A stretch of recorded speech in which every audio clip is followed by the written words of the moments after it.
Hello everyone, this is Priya. I welcome you all here in Learners Hub. आशा करती हूँ आप सभी स्वस्थ होंगे और बेहतर होंगे। तो आज जिस टॉपिक पर हम लोग बात करने जा रहे हैं उसका नाम है पदार्थ एवं पदार्थ के समूह। इसमें हम जानेंगे कि पदार्थ क्या है और किन आधारों पर हम पदार्थ को समूहों में बांटते हैं। तो आइए शुरू करते हैं।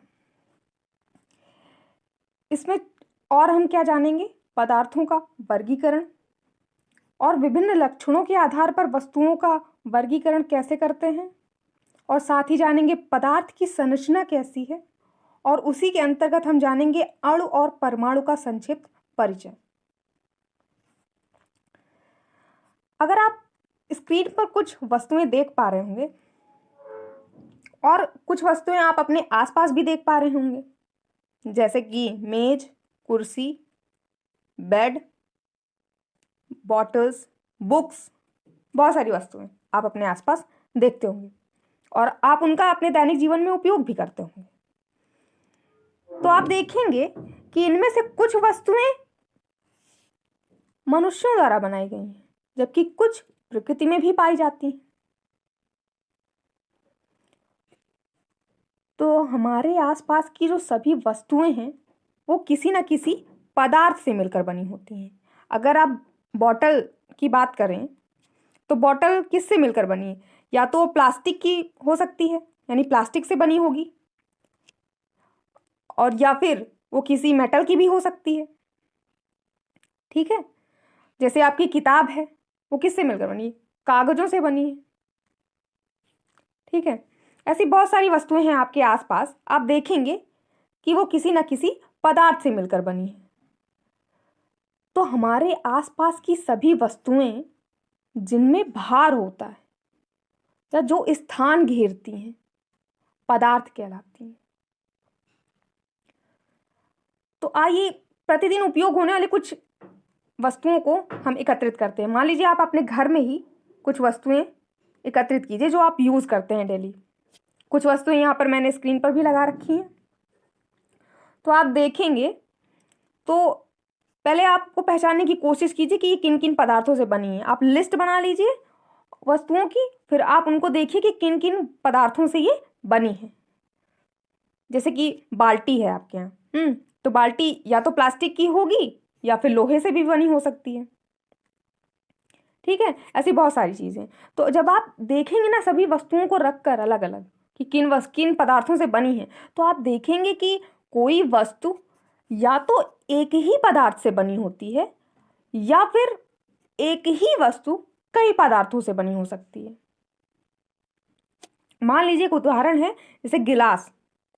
गिलास आप कांच का भी बना सकते हैं और स्टील का भी बना सकते हैं। दोनों तरह के गिलास आपने यूज किए होंगे, कांच का भी और स्टील का भी। तो ये कांच और स्टील यहां पर पदार्थ हो गए। तो जब भी हम कोई वस्तु बनाने जाते हैं तो हम पहले ये देखते हैं कि हमें उसका किस रूप में उपयोग करना है। मान लीजिए अगर आपको गिलास ही बनाना है तो आप किस पदार्थ का बनाएंगे? आप कपड़े का तो नहीं बनाएंगे ना। कपड़े में पानी रखेंगे तो क्या रुकेगा? बिल्कुल नहीं।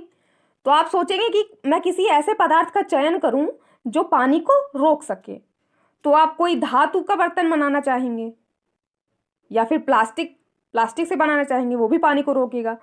तो इस बात पर निर्भर करता है कि हम क्या उपयोग करने वाले हैं। उसी आधार पर हम पदार्थ का चयन करते हैं वस्तु को बनाने के लिए।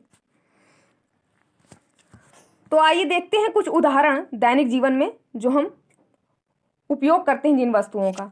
जैसे कि एक ही पदार्थ से कई वस्तुएं बनाई जा सकती हैं, तो उसके कुछ उदाहरण दे रखे हैं। जैसे लोहा है, तो लोहे से आप बनी वस्तुएं कौन कौन सी यूज करते हैं? जैसे लोहे से बने आप औजार होते हैं, हथौड़ा, कील, चाकू, और क्या क्या, कुल्हाड़ी, बहुत सारे हैं जो आप यूज करते होंगे। बर्तन भी लोहे के आपने देखे होंगे। पहली बात तो बाल्टी पहले ही उदाहरण दे दिया जा चुका है। इसके अलावा लोहे की कढ़ाई और भी बहुत सारे बर्तन, तो बर्तन भी आपने देखे होंगे। वहीं पेंच, कील, तो ऐसे बहुत सारे उदाहरण आप अपने आसपास ही देख सकते हैं। वहीं अगर आप लकड़ी से देखें, लकड़ी से बनी वस्तुएं अपने आसपास देखेंगे तो मेज, कुर्सी, बेड, दरवाजे, खिड़की, घर भी लकड़ी का, पूरा लकड़ी का घर भी बना देखा होगा आपने, खिलौने, तो बहुत सारी वस्तुएं आप अपने आसपास देख पाएंगे जो लकड़ी से बनी हुई हैं। और अगर अगर वहीं आप कांच से बनी वस्तुओं को देखने जाएंगे तो आप देखेंगे कि खिड़की पर कांच लगे हैं। बर्तन भी कांच के होते हैं, जैसे गिलास, कटोरी, प्लेट, बहुत सारी चीज़। तो बर्तन भी आपने देख लिए। शीशा, जिसमें आप दिन में 4 बार खुद को निहारते हैं, वो भी कांच का। वहीं वाहनों के शीशे, बाइक में, 4 व्हीलर्स में शीशे होते हैं ना, वो भी कांच के। तो हम दैनिक जीवन में बहुत सारी वस्तुएं यूज करते हैं जो अलग अलग पदार्थों से मिलकर बनी है। और यहाँ पर हमने देखा कि एक ही पदार्थ से इतनी सारी वस्तुएं बनाई जा रही हैं। अब हम देखेंगे कि ऐसा भी है कि हम एक ही वस्तु को बनाने के लिए कई पदार्थों का उपयोग करते हैं। जैसे कि यहाँ पर उदाहरण दे रखा है हथौड़ा, हम कुछ और भी ले सकते हैं, यहाँ पर कुल्हाड़ी भी ले सकते हैं, फावड़ा भी ले सकते हैं। उनमें क्या होता है, उनमें लकड़ी भी लगी है और लोहा का भी प्रयोग किया गया है। दो दो पदार्थ लिए गए हैं। यानी कि यहाँ पर छाते की बात करें तो छाता में भी कपड़ा भी है और लोहे का भी प्रयोग किया गया है, यानी यहाँ पर भी 2 पदार्थ लिए गए हैं। वहीं चश्मे की बात करें तो चश्मे में भी कांच है, कांच का शीशा जो आप लगा है जो, और दूसरा है प्लास्टिक। तो यहाँ पर भी 2 पदार्थों का प्रयोग किया गया है।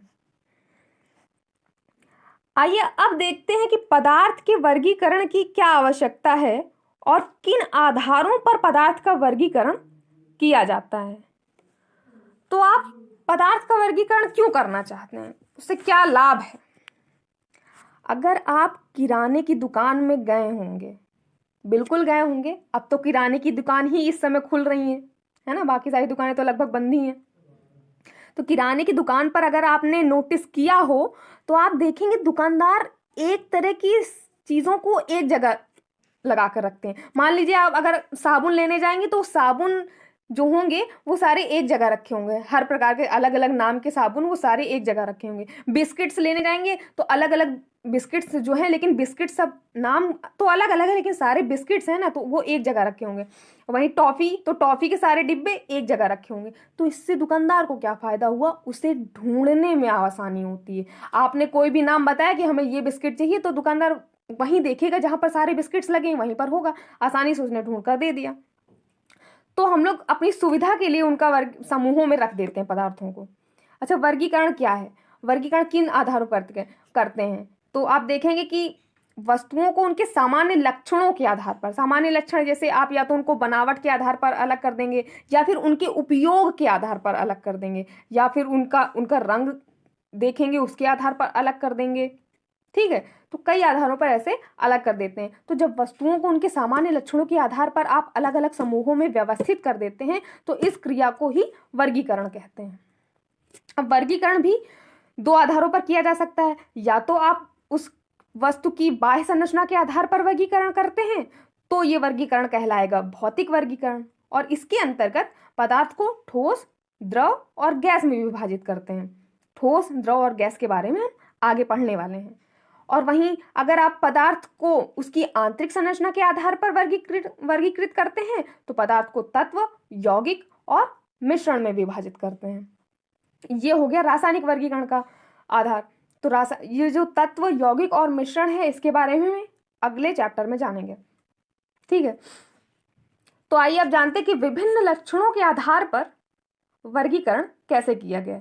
तो पहले ये जानेंगे कि पदार्थ की अवस्था के आधार पर कैसे इनको वर्गीकृत किया गया है। तो पदार्थ की अवस्था के आधार पर इसको ठोस, द्रव और गैस में बांटा गया है।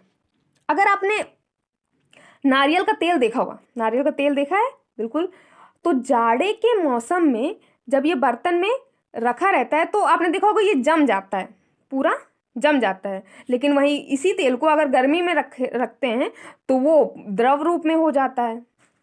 तो जो मोम है, इसी तरह मोमबत्ती होती है ना, मोम जो है वो ठोस रूप में है, लेकिन अगर उसको आप गर्म कर देंगे तो वो द्रव अवस्था में परिवर्तित हो जाएगी। अगर हम द्रव मोम जो पानी की तरह हो गई है, अगर हम उसको गर्म करते जाएं तो क्या होगा, मोम क्या है, वाष्प बनकर उड़ जाएगा। तो इसका मतलब है, इसी तरह हम पानी को उदाहरण ले लीजिए, बिल्कुल साधारण उदाहरण। दैनिक जीवन में हम देखते भी हैं, जैसे कि जब वो ठोस रूप में होता है तब वो बर्फ बर्फ बन जाता है। बर्फ क्या है? पानी का ठोस रूप है। और जब वो द्रव रूप में है तो जल है जिसे हम पीते हैं, तब वो द्रव अवस्था में है। और जब यही जल गर्म किया जाता है तो वो गैस बनकर उड़ जाता है, यानी कि जो जब भाप बनकर उड़ गया वो जलवाष्प है, तब वो गैस रूप में हो जाता है। तो इस प्रकार हमने जाना कि प्रत्येक पदार्थ की 3 भौतिक अवस्थाएं होती हैं। कौन कौन सी? ठोस, द्रव और गैस। तो ठोस क्या है? ठोस पदार्थ, ठोस पदार्थों में क्या होता है? अणु बहुत पास पास होते हैं। ये एक चित्र देख रहे हैं आप साइड में, देखिए। तो कोई भी पदार्थ है बहुत छोटे छोटे कणों से मिलकर बना है ना, तो इनके जो अणु हैं वो आपस में बहुत बंधे हुए होते हैं, आपस में एकदम टाइटली पैक्ड हैं, इनको हिलाया नहीं जा सकता, मतलब इधर उधर नहीं होंगे। इनमें इनके बीच में, अणुओं के बीच में आकर्षण बल लग रहा है जो इन्हें आपस में बांधे रखे हुए हैं। और इसीलिए जो ठोसों के कण होते हैं ना, वो अपने स्थान पर लगभग स्थिर होते हैं। और जब स्थिर है तो इनकी आकृति और आयतन दोनों निश्चित होते हैं। मतलब अगर आपके पास कोई उदाहरण ले लीजिए, जैसे कांच की गोली है, कंचे आपने खेले होंगे बचपन में। कांच की गोली अगर आप उनको हाथ में लेंगे या किसी बर्तन में डाल देंगे या अपनी पॉकेट में डाल देंगे फिर निकालेंगे, तो क्या उनका साइज चेंज हो जाएगा? क्या है, छोटी बड़ी तो हो नहीं जाएंगी, उतनी ही रहेंगी। या ये सामने एक उदाहरण और है ठोस का, जैसे ईंट ये रखी हुई है। अब ईंट भी है, इसको आप कहीं पर भी रख देंगे तो ऐसा तो है नहीं इसकी शेप चेंज हो जाएगी, है ये छोटा बड़ा हो जाएगा इससे। तो इसकी ना तो आकृति चेंज होगी और ना ही आयतन, जैसी है वैसी ही रहेगी। यानी कि इसकी आकृति भी निश्चित है और आयतन भी निश्चित है।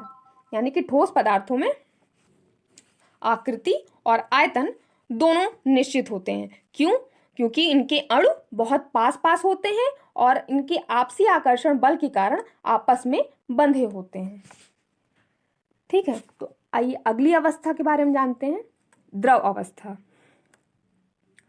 द्रवों में क्या होता है कि इनमें जो अणु होते हैं वो ठोस पदार्थों की तुलना में थोड़ा सा दूर दूर होते हैं। आप चित्र में देखिए, ठोस पदार्थों में क्या था, इधर देखिए यहाँ पर एकदम जुड़े हुए हैं, एकदम बंधे हुए हैं, ठीक है। लेकिन द्रव में आप देख रहे हैं कि थोड़े से दूर दूर है, इनके बीच में थोड़ी सी गैपिंग है ना, दूर दूर हो गए। तो इनमें आपसी आकर्षण बल है, लेकिन जितना ठोसों में था ना आकर्षण बल, उससे यहाँ पर कम है, इसलिए थोड़ा सा दूर दूर है। ये आपस में बंधे हुए हैं आकर्षण बल के कारण, लेकिन इनमें कम आकर्षण बल लग रहा है, इसलिए थोड़ा सा दूर दूर हो गए। और इसीलिए इनकी आकृति निश्चित नहीं होती है। जैसे आप 1 लीटर पानी लीजिए, ठीक है, आप घर पे करके देखिए। 1 लीटर पानी लीजिए, आप उसे बॉटल में भर दीजिए। 1 लीटर की बॉटल होगी, आप उसे बॉटल में भर देंगे या फिर आप उसके किसी भगोने में डाल दीजिए या किसी जग में रख दीजिए वही पानी। तो आप देखेंगे कि पानी की आकृति, अब अगर आपसे कोई पूछे कि पानी की आकृति कैसी है, तो जब वो बॉटल में रखा है तो वो बॉटल की आकृति ले ली उसने, जब भगोने में रखा है तब भगोने का आकार ले लिया उसने, जब आपने उसको जग में डाला तो जग का आकार ले लिया। मतलब कि पानी की खुद की कोई आकृति नहीं है, वो जिस पात्र में रखा जाएगा उसी की आकृति ले लेता है। लेकिन इसका आयतन निश्चित है, मतलब इसकी मात्रा तो नहीं बदल रही है ना। 1 लीटर पानी आपने लिया था, आपने बॉटल में डाला तो भी 1 लीटर, भगोने में डाला तो भी 1 लीटर, जग में डाला तो भी 1 लीटर। कम मत कर दीजिएगा, उतना ही पानी है ना, तो वो तब तो उसका मतलब आयतन नहीं बदल रहा, वो 1 लीटर ही रहेगा। ठीक है, तो इससे हमें यह पता चला कि द्रवों में आकृति निश्चित नहीं होती है, लेकिन उनका आयतन निश्चित होता है। और ऐसा क्यों होता है? क्योंकि इनके कण ठोस पदार्थों की तुलना में थोड़ा सा दूर दूर होते हैं और इनमें आपसी आकर्षण बल ठोसों की तुलना में कम होता है, इसलिए इनकी आकृति निश्चित नहीं होती, लेकिन आयतन निश्चित होता है। ठीक है, तो अगली अवस्था है गैस अवस्था। अभी हमने देखा कि ठोस पदार्थों के कण तो आपस में बहुत आकर्षण बल के कारण बंधे होते हैं, बहुत बंधे होते हैं, लेकिन द्रवों में थोड़ा सा दूर दूर होते हैं। लेकिन गैसों में क्या हुआ? गैसीय अवस्था में तो ये कण और भी दूर दूर हो गए। आप चित्र में देखिए, ये कण तो और भी दूर दूर हो गए। इनमें आपसी आकर्षण बल जो एक दूसरे को बांधे रखे था वो बिल्कुल खत्म ही हो गया, एकदम नहीं के बराबर है, इतना कम है कि है ही नहीं, समझिए। तो अब तो ना तो इनका आकार निश्चित होगा ना ही इनका आयतन निश्चित होगा। अगर आप कोई भी अगरबत्ती या धूप बत्ती कोई भी चीज जलाते हैं तो उसका जो धुआं निकलेगा तो क्या उसकी बनावट निश्चित है कि हाँ बस ऐसे ऐसे ही जाएगा? नहीं ना, वो पूरे कमरे में फैल जाएगा। मतलब गैसों का क्या है, गैसें और भी देख सकते हैं उदाहरण, जैसे ऑक्सीजन, हाइड्रोजन, नाइट्रोजन, ये सारी गैसेज ही तो हैं। तो गैसों का कोई ना तो आकार है ना तो कोई आयतन है। आप जिस पात्र में भरकर रख देंगे ना वो उसी का आकार ले लेगा। तो गैसों में ना तो आकार निश्चित है और ना ही उसका आयतन निश्चित है, क्योंकि इसके कण जो है ना वो बहुत ही दूर दूर होते हैं और इनमें कोई आकर्षण बल लग नहीं रहा होता है इसलिए। तो अब पदार्थ की अवस्था के आधार पर हमने जान लिया कि पदार्थ को 3 भागों में बांटा गया, ठोस, द्रव और गैस। आइए अब जानते हैं कि पदार्थ को जल में घुलनशीलता के आधार पर कैसे देखा जा सकता है। तो जल में घुलनशीलता के आधार पर अगर आप देखेंगे तो आप पहले एक काम कीजिए कि कांच के ग्लास ले लीजिए, उनमें पानी डाल लीजिए, 1-2 ग्लास ले लीजिए, ठीक है, पानी डाल लीजिए। तो आप देखेंगे और कुछ नमक, रेत, चीनी, चॉक पाउडर, लकड़ी के बुरादे, ऐसी चीजें ले लीजिए। मतलब हमें बस चेक करना है कि कौन सी चीजें पानी में डालने पर घुल जाएंगी और कौन सी चीजें नहीं घुलेंगी। तो ऐसे कुछ चीजें ले लीजिए जो पानी में घुल भी सकती हैं और कुछ चीजें ऐसी भी लीजिए जो नहीं घुलेंगी। तो आप देखेंगे कि कुछ चीजें हैं, जैसे कि आपने नमक पानी में डाला, थोड़ी देर बाद उसको हिला देंगे तो थोड़ी देर बाद घुल जाएगा वो। चीनी भी घुल जाती है, शरबत ऐसे तो बनाते हैं चीनी घोलकर, वो भी घुल जाती है। चॉक पाउडर अगर आप इसको भी डालेंगे तो ये भी पानी में घुल जाएगा। मतलब ये जो चीजें हैं ये पानी में घुल जा रही हैं, तो ये कहलाएंगे घुलनशील पदार्थ, क्योंकि ये पानी में घुल जा रहे हैं। तो जल में घुलनशीलता के आधार पर इसीलिए बांटा गया इनको, जो घुलनशील पदार्थ हैं और जो अघुलनशील पदार्थ हैं। तो घुलनशील पदार्थ वे पदार्थ जो किसी द्रव में घुल जाते हैं, जैसे कि पानी में हमने देखा कि ये घुल जा रहे हैं, तो ये घुलनशील पदार्थ हैं। और वहीं अघुलनशील पदार्थ जो किसी द्रव में डालने पर ना घुलें, वो अघुलनशील पदार्थ या अविलेय पदार्थ भी कहते हैं इनको। जैसे कि आप लकड़ी का बुरादा उसको पानी में डालेंगे तो वो नहीं घुलेगा। और एक और लिया था हमने रेत, बालू पानी में घुलेगी? नहीं घुलेगी ना, घोल कर देखिएगा, नहीं घुलेगी। तो वो अघुलनशील पदार्थ है। ऐसे बहुत सारे उदाहरण आप ले सकते हैं अपने आसपास से, आप उनको लिखिएगा, देखिएगा, नोट कीजिएगा कि कौन से पदार्थ घुल रहे हैं और कौन से नहीं घुल रहे हैं। खुद भी प्रयोग करके देखिए, क्योंकि जब आप कोई प्रयोग करके देखते हैं ना खुद, तब आप ज्यादा सीखते हैं। मैंने तो कुछ उदाहरण दिए हैं, आप बहुत सारे उदाहरण देख सकते हैं अपने आसपास, बहुत सारी वस्तुएं हैं, ठीक है। तो लेकिन कुछ ऐसा भी होता है कि कुछ पदार्थ एक द्रव में तो घुलनशील होते हैं लेकिन दूसरे द्रव में अघुलनशील होते हैं। जैसे कि नमक पानी में तो घुल जा रहा है, लेकिन अगर आप मिट्टी के तेल में डालेंगे तो फिर नहीं घुलेगा। अच्छा, ये प्रयोग करके देखिएगा कि मिट्टी के तेल में घुल रहा है कि नहीं घुल रहा है नमक। तब तक हम आगे बढ़ते हैं। हम एक और आधार पर पदार्थों का वर्गीकरण देखते हैं, पारदर्शिता के आधार पर। तो पारदर्शिता के आधार पर जानने के लिए आप कुछ वस्तुएं लीजिए, जैसे कि लकड़ी है, कांच है, तेल लगा कागज है, ऐसी चीजें ले लीजिए। तो आप लकड़ी सामने रखिए आंखों के, क्या आप इसके उस पार देख पा रहे हैं चीजें? मान लीजिए आप दरवाजे के इस पार खड़े हैं, दरवाजा लकड़ी का है, क्या दरवाजे के उस पार की चीजें देख पा रहे हैं? अच्छा, क्या मान लीजिए पानी है, पानी में कोई चीज पड़ी है, तो क्या आप देख पा रहे हैं कि अंदर, मान लीजिए आप ग्लास में पानी है और उसके अंदर आपने कोई सिक्का डाल दिया, तो आप देख पाते हैं कि वो सिक्का अंदर पड़ा हुआ है? देख पाते हैं ना। इसका मतलब जल तो पारदर्शी है, लेकिन दरवाजा नहीं था, यानी कि वो जो लकड़ी है, लकड़ी नहीं थी पारदर्शी, वो अपारदर्शी है।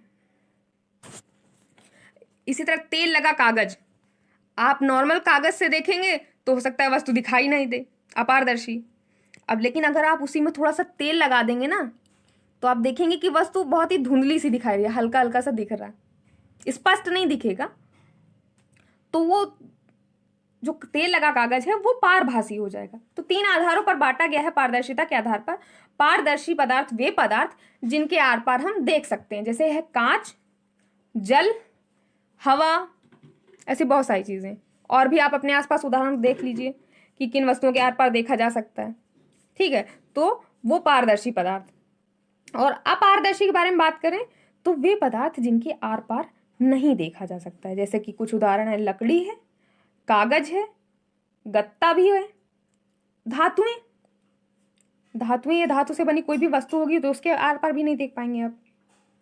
ठीक है, जैसे लोहा है और भी कई सारी धातुएं, सोना चांदी कुछ भी, तो आप उनके आर पार भी नहीं देख सकते। तो ये क्या है, अपारदर्शी हैं, क्योंकि इनके आर पार हम नहीं देख सकते हैं। वहीं पारभासी की बात की जाए तो वे पदार्थ जिनके द्वारा धुंधला या आंशिक रूप से देखा जा सके, मतलब स्पष्ट नहीं दिखाई देती ये वस्तु, तो वो पारभासी कहलाते हैं। जैसे कि एक उदाहरण दिया गया था, तेल लगा कागज या पेंट लगा कांच, तो ये पारभासी पदार्थ होंगे। तो हमने ये जान लिया पदार्थ की अवस्था के आधार पर पदार्थ को कितने भागों में बांटा गया है, और पारदर्शिता के आधार पर कितने भागों में बांटा गया है, जल में घुलनशीलता के आधार पर कितने भागों में बांटा गया है। और अगर आप जल के सापेक्ष भार के आधार पर भी देखेंगे ना, जल के सापेक्ष भार के आधार पर, यानी कि कुछ वस्तुएं क्या होंगी, जल से भारी होंगी, तो अगर आप जल से भारी वस्तुओं को जल में डालेंगे तो वो उसमें डूब जाएंगी, और जल से हल्की वस्तु को अगर जल में डालेंगे तो वो उसमें तैरेंगी। मान लीजिए कुछ उदाहरण देखते हैं। मान लीजिए सरसों का तेल है, तो अगर आप उसको पानी में डालेंगे तो थोड़ी देर बाद आप क्या देखते हैं कि तेल जो है वो ऊपर पानी में एक परत बना लेता है, उसमें तैर रहा होता है, मतलब उसमें मिला नहीं, वो उसमें तैर रहा है, एक परत बना लेता है अलग से, यानी कि वो जल से हल्का है। वहीं अगर आप इसमें लोहे की कील या कांच की गोली अगर पानी में डालेंगे तो वो डूब जाती है। क्यों? क्योंकि वो उससे भारी है। और अगर आप मोम डालेंगे पानी में तो वो भी तैरेगा, क्योंकि वो जल से हल्का है। तो इस तरह से जल के सापेक्ष भार के आधार पर भी हम बांट सकते हैं कि जो जल से हल्की वस्तुएं हैं वो सामान्यतः जल में तैरती हैं, और जल से जो भारी वस्तुएं हैं वो जल में डूब जाती हैं। ठीक है, अगला एक है चुंबक के सापेक्ष व्यवहार के आधार पर। तो चुंबक के सापेक्ष वस्तुओं का कैसा व्यवहार है, तो आप इस आधार पर भी बांट सकते हैं पदार्थ को, आप चुंबकीय पदार्थ में और अचुंबकीय पदार्थ में। अगर आप कुछ वस्तुएं ले लें, आप मान लीजिए आपका वो जो प्रकार होता है जिससे कंपास, जिससे आप कुछ बनाते हैं, ठीक है, ड्राइंग वगैरह या आप ज्योमेट्री में यूज करते हैं, चौक ले लीजिए, रबड़ ले लीजिए, पेंसिल लीजिए, पेन ले लीजिए, ठीक है, ऐसी कुछ चीजें ले लीजिए जिनसे आप प्रयोग कर सकें। फिर आप देखेंगे बारी बारी से चुंबक को पास में लाएं, उनके कौन कौन सी वस्तुएं चिपका लेंगी। अगर लोहे से बनी वस्तु है या लोहा है तब तो आसानी से चिपका लेगा। अब आप चौक पाउडर या जो पेंसिल है इन सब चीज़ों में चिपकाएंगे तो नहीं चिपकाएगा, लकड़ी का बुरादा है तो भी नहीं चिपकाएगा। हाँ, तो हम इनसे क्या समझ पा रहे हैं कि जो चुंबकीय पदार्थ हैं तो चुंबक उनको अपनी ओर आकर्षित करेगा। लोहा है, लोहा उसको आकर्षित करेगा, उसमें चिपक जाएगा, तो वो चुंबकीय पदार्थ है। तो चुंबकीय पदार्थ मतलब चुंबक जिन पदार्थों को अपनी ओर आकर्षित करता है वे चुंबकीय पदार्थ कहलाते हैं। जैसे चुंबक लोहा, और लोहे के साथ साथ निकिल और कोबाल्ट भी धातुएं होती हैं, इनसे बनी वस्तुओं को भी लोहा अपनी ओर, वो चुंबक अपनी ओर आकर्षित करता है। वहीं अचुंबकीय पदार्थ यानी कि चुंबक जिन पदार्थों को अपनी ओर आकर्षित नहीं करता है, यानी उनमें नहीं चिपकता है, जैसे बहुत सारे उदाहरण थे, जैसे रबड़, चौक पाउडर, प्लास्टिक, इन सब चीज़ों को चुंबक अपनी ओर आकर्षित नहीं करता है, तो ये अचुंबकीय पदार्थ कहलाते हैं। आइए अब जानते हैं कि पदार्थ की संरचना कैसी है। तो पदार्थ की संरचना के बारे में जानने के लिए आप पहले ये जानिए कि पदार्थ बना कैसे है, उसकी मौलिक इकाई क्या है, किससे निर्मित हुआ है। तो आप देखेंगे कि पदार्थ स्वयं सूक्ष्म कणों से मिलकर बने होते हैं। एक प्रयोग करिए, चौक ले लीजिए, चौक या कोयले कोई टुकड़ा ले लीजिए, ठीक है, उसे पीटिए, एकदम टुकड़े टुकड़े कर दीजिए, एकदम पीस डालिए, तो आप देखेंगे कि कोई भी मतलब टुकड़ा, मान लीजिए आपने चौक पाउडर लिया था, तो जो चौक में जो गुण विद्यमान थे वही काम उसके हर एक कण में है। आप उसे एकदम पाउडर बना लीजिए पीस पीस कर, ठीक है, एकदम महीन से, फिर छान लीजिए कपड़े से एकदम, तो आपको बिल्कुल महीन कण छोटे छोटे से मिलेंगे। तो इसका मतलब है पदार्थ एकदम अत्यंत सूक्ष्म कणों से मिलकर बना है, एकदम छोटे कणों से मिलकर बना है। इससे भी छोटे कणों की कल्पना आप कर सकते हैं। तो इससे हमें ये समझ में आया कि पदार्थ स्वयं सूक्ष्म कणों से मिलकर बना है। इन्हें क्या कहेंगे? अणु या परमाणु। अब अणु क्या है? तो अणु पदार्थ का वह सूक्ष्मतम कण है। सूक्ष्मतम मतलब छोटे से छोटा। हाँ, तो पदार्थ का वह सूक्ष्मतम कण जो स्वतंत्र अवस्था में रह सकता है और उसमें पदार्थ के सभी गुण विद्यमान होंगे। अब कोयले के आप टुकड़े कर देंगे तो वो जो छोटा सा टुकड़ा भी होगा ना उसका, तो उसमें भी वही क्वालिटीज़ हैं जो उस बड़े टुकड़े में थी। ऐसा तो है नहीं उसका क्वालिटी बदल गई। अब चुंबक ही था, उसको टुकड़े छोटे छोटे टुकड़े कर देंगे ना, तब भी तो उसमें चिपकाने का गुण रहेगा ना। आप किसी भी लोहे से बनी वस्तु के पास ले जाएंगे तब भी वो चिपकेगा, भले ही वो कितना छोटा हो। तो उसका गुण थोड़ी ना बदल गया, आपने उसको कुछ छोटा कर दिया। तो वैसे ही पदार्थ कोई भी हो सकता है, आप अगर उसको छोटे से छोटा भी कर देंगे ना तो उसके गुण उसमें भी विद्यमान रहेंगे, उस छोटे टुकड़े में भी। तो अणु क्या है कि पदार्थ का वह सूक्ष्मतम कण है जो स्वतंत्र अवस्था में रह सकता है और उसमें पदार्थ के सभी गुण विद्यमान होते हैं, अणु कहलाता है। वहीं परमाणु क्या है? किसी पदार्थ का वह सूक्ष्मतम कण जो स्वतंत्र अवस्था में नहीं रह सकता लेकिन रासायनिक क्रिया में भाग लेता है, परमाणु कहलाता है। अब परमाणु के बारे में बहुत सारे वैज्ञानिकों ने अपने अपने मत दिए। ऐसे ही एक वैज्ञानिक थे डाल्टन, तो उन्होंने भी परमाणु सिद्धांत दिया था। तो परमाणु के बारे में उन्होंने बताया था कि तत्व अत्यंत सूक्ष्म अविभाज्य कणों से मिलकर बना होता है जिन्हें परमाणु कहते हैं। यानी कि डाल्टन के अनुसार परमाणु सबसे छोटा कण है पदार्थ का। अब उससे ज़्यादा उसको और छोटे कणों में विभक्त नहीं किया जा सकता और छोटे टुकड़े नहीं किए जा सकते। वो अविभाज्य है, उसको और छोटे टुकड़ों में नहीं बांट सकते, ऐसा मानते थे डाल्टन। लेकिन फिर क्या हुआ? फिर आगे कुछ और वैज्ञानिक आए तो उन्होंने इलेक्ट्रॉन, प्रोटॉन और न्यूट्रॉन की खोज की। जब इनकी खोज हो गई तब उन्होंने मत दिया उन वैज्ञानिकों की नहीं, परमाणु विभाज्य है, उसको और छोटे टुकड़ों में बांटा जा सकता है। तब से परमाणु को विभाज्य माना जाने लगा। फिर तो आधुनिक जो परमाणु सिद्धांत है उसके अनुसार परमाणु विभाज्य है और उसके मूल कण कौन कौन से हैं? इलेक्ट्रॉन, प्रोटॉन और न्यूट्रॉन। तो अगर इलेक्ट्रॉन की बात करें तो इसमें ऋण आवेश होता है, जिसे स्मॉल ई से प्रदर्शित करते हैं। इलेक्ट्रॉन की खोज किसने की थी? जे थॉमसन ने। वहीं अगर आप प्रोटॉन की बात करें तो प्रोटॉन में धन आवेश होता है जिसे पी से प्रदर्शित करते हैं और इसकी खोज की थी रदरफोर्ड ने।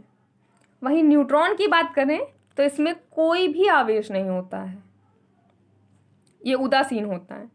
इसे स्मॉल एन से प्रदर्शित करते हैं और इसकी खोज की थी चैडविक ने।